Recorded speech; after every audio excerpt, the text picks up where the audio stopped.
Figure skating is flipping out over this new move. Hi there, everyone. It's Jeff, and this is Plain English. Here at Plain English, we help you upgrade your English with stories about current events and trending topics. These are stories about things happening in the world, things you might have heard about, things you might want to talk about with your friends, family, and coworkers, either in English or in your native language.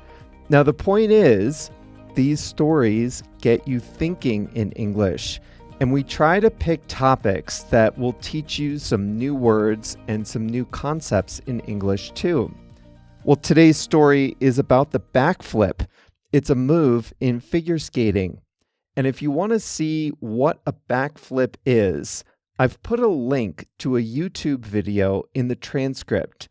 So go on to plainenglish.com/726, find the section in the main story called Jeff's Take. It's at the bottom, and the link is there, and you'll see on video what I mean when I say backflip. Well, in every episode, we also show you an English expression, and I'm working on a super secret project here at Plain English. I can't tell you what it is, but I do need a little extra time every week to work on it. So what I'm doing between now and the end of the year is I'm going to bring back an expression from the archives. So today you'll hear give away. It comes right after the story, but it's a repeat of what you heard in episode 179. Now, I know you guys have listened to all of them, so you probably heard it in episode 179, right? All right, of course. So here we go. Here's the story about the backflip in figure skating. Before we start today's story, I'd just like to remind you that the podcast is just one part of how we can help you upgrade your English skills. At plainenglish.com, you can make faster progress with active learning strategies.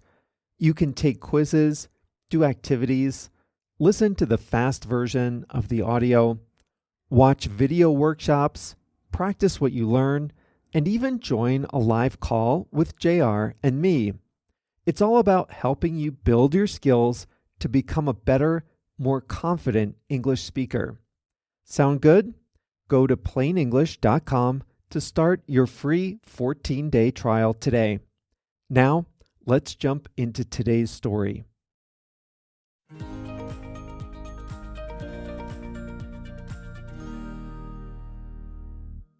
Figure skating is a sport that combines athleticism and dance.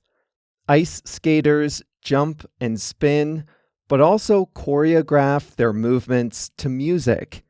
It looks elegant, but the complex movements require a lot of strength and athleticism.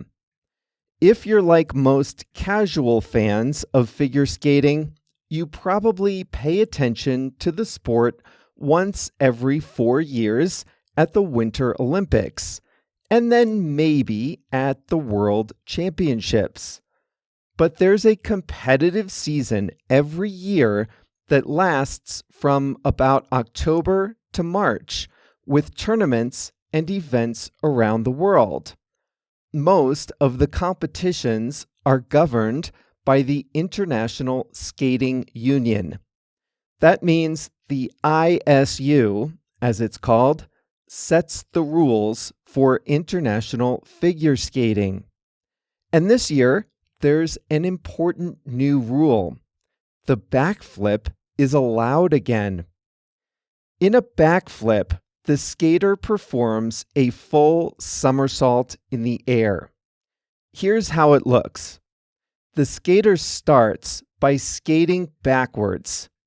Then she throws her weight back and pushes off with one foot.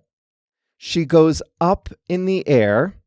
Her head and body flip in the direction of her movement, and that means while she's in the air, she's completely upside down, with her head facing down toward the ice. And then she continues the flip until she's right side up again, and she lands on one skate. Now, the first time the backflip appeared in competition was at the 1976 Olympics. American skater Terry Kubicka added it to his routine. Though he placed 7th in that competition, he won himself a spot in skating history. He became the only skater ever to legally perform a backflip in competition. That's because the ISU banned the move immediately after Kubicka pulled it off. If you see a backflip in action, you can see why it would be banned. If a backflip goes wrong, a skater would be susceptible to serious injuries. A skater's head is inches from the ice during the somersault portion of the move. Some amateur skaters have been paralyzed from neck injuries that they suffered while practicing this move.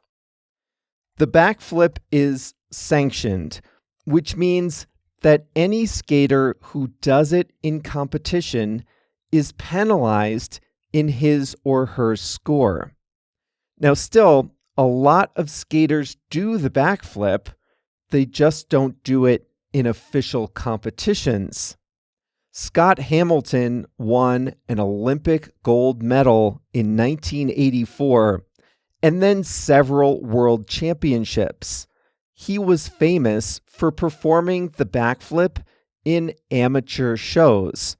Those are shows that are just for fun. And the backflip has made a few appearances in high-level competition despite the ban. French skater Surya Banali did it in the 1998 Olympics in Japan. French skater Adam Xiaohim Fa included it in his routine at last year's World Championships. They both lost points in their scores for defying the ban. But almost 50 years after it prohibited the move, the International Skating Union has legalized the backflip again. The ISU didn't give a detailed rationale for its decision, other than to say that the backflip is a very spectacular move and it's no longer logical to include the backflip among the illegal movements. Beyond that, the ISU didn't explain its decision. Now, one possible explanation is simply that skaters are doing it anyway. The purpose of banning the move was partially to protect the high-level skaters in competition, and partially to protect junior skaters from trying to develop the move in the first place.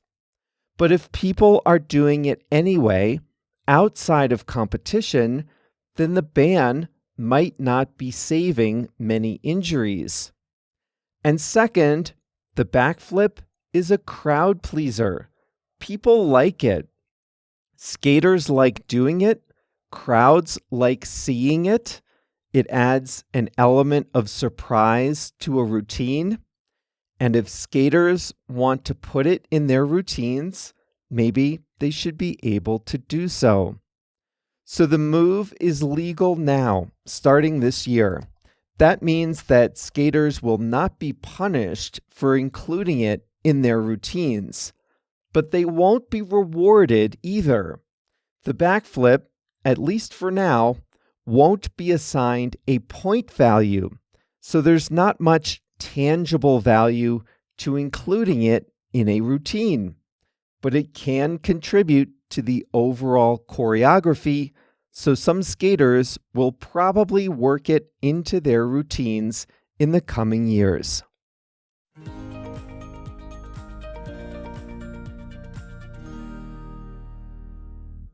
Critics of the backflip also say that the move is ugly. They say it's just not a graceful move. And for many years, the move was considered tacky, like a crowd-pleasing stunt, like something that belongs in a circus, not an athletic competition. And I agree with that viewpoint. I'll link to the video of Surya Banali doing it in the 1998 Olympics. I just don't think the move is very aesthetically pleasing.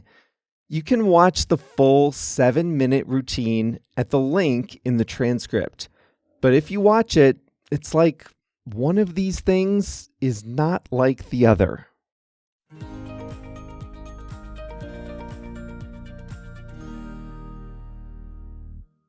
The expression today is give away. It first appeared in episode 179, and the story was about how to measure happiness.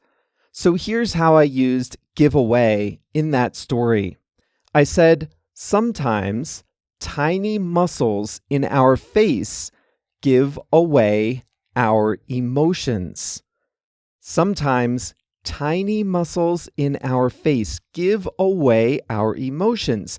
So now listen to what you need to know about give away from episode 179.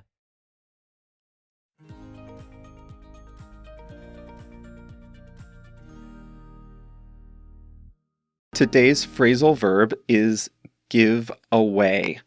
Now wait, you might be thinking, that's easy. I got that one. Give away means to give something for free. Like if they're giving away free ice cream cones in the kitchen at work, you'll want to get one. And actually, speaking of happiness, if someone gives you a free ice cream cone, that's probably highly correlated with at least short-term happiness, right?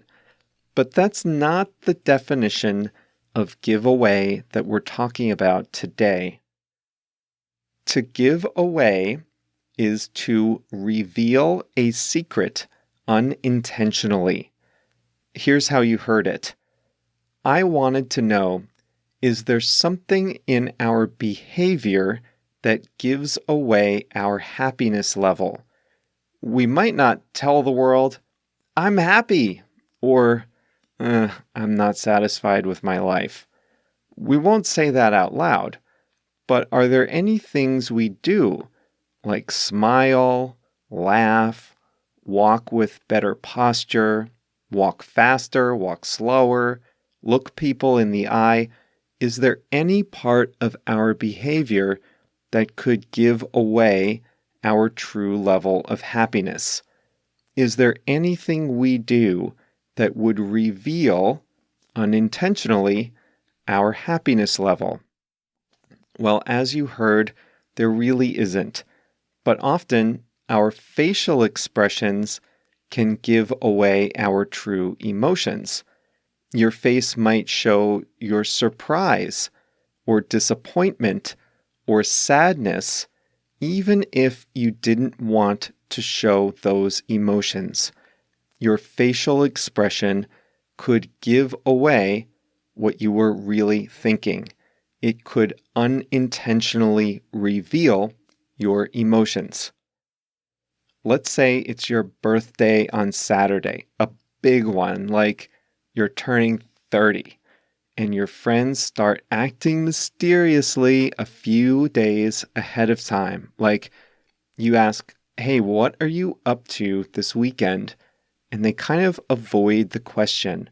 And then that morning, your spouse starts acting really strange, like trying to get you to go in the car and go somewhere you don't normally go.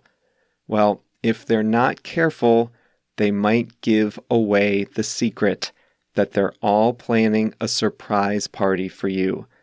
Nobody wants to be the one to give away the secret, but they need the plan to fall into place. Nobody wants to unintentionally reveal the secret, the surprise party. I've been doing some research about online English classes lately, and while I'm doing that research, I'm trying to put myself in the shoes of a person shopping for such a course. How do you know if an online English course is going to be any good? Believe it or not, I have read English course descriptions with some pretty bad English grammar in the description of the class. And to me, that right there gives away the fact that the course isn't very good. The bad grammar is a giveaway. Sometimes you might say a dead giveaway if it's really obvious. Using bad English grammar to describe an English course, that's a dead giveaway that you don't want to buy that course. If someone emails you from an AOL.com email address, that's a giveaway that the person is not very sophisticated technologically. Now, the sad part is, a lot of you might not understand that joke. For a long time, AOL was the internet equivalent of the sandbox. It was an internet provider that spoon-fed users some information, but it didn't even have a standard web browser built in.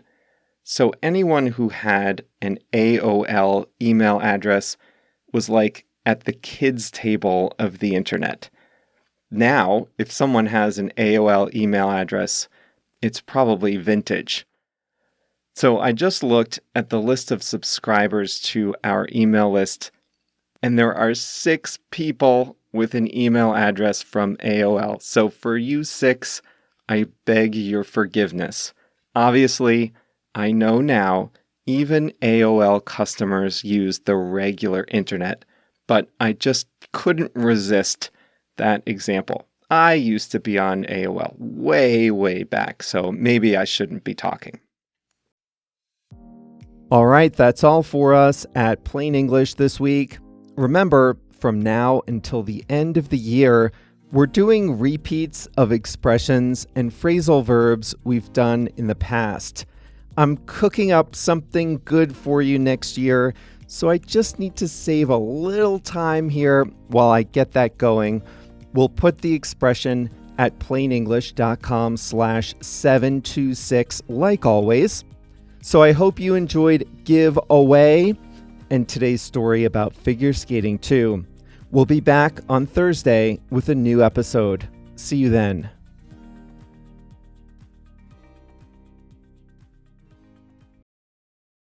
You've reached the end of the audio version of today's episode, but the fun doesn't have to stop here. If you like our approach, then I really think you'd like the exercises that come with each episode at plainenglish.com. Here's what you'll find alongside each story.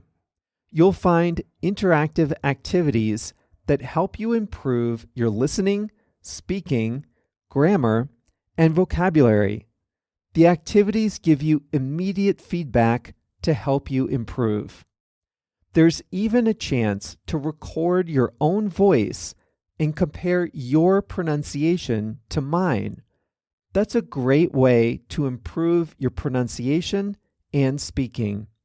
And it's just one of the many interactive exercises we include with every lesson. So don't just listen to Plain English, get involved. Be an active learner at plainenglish.com.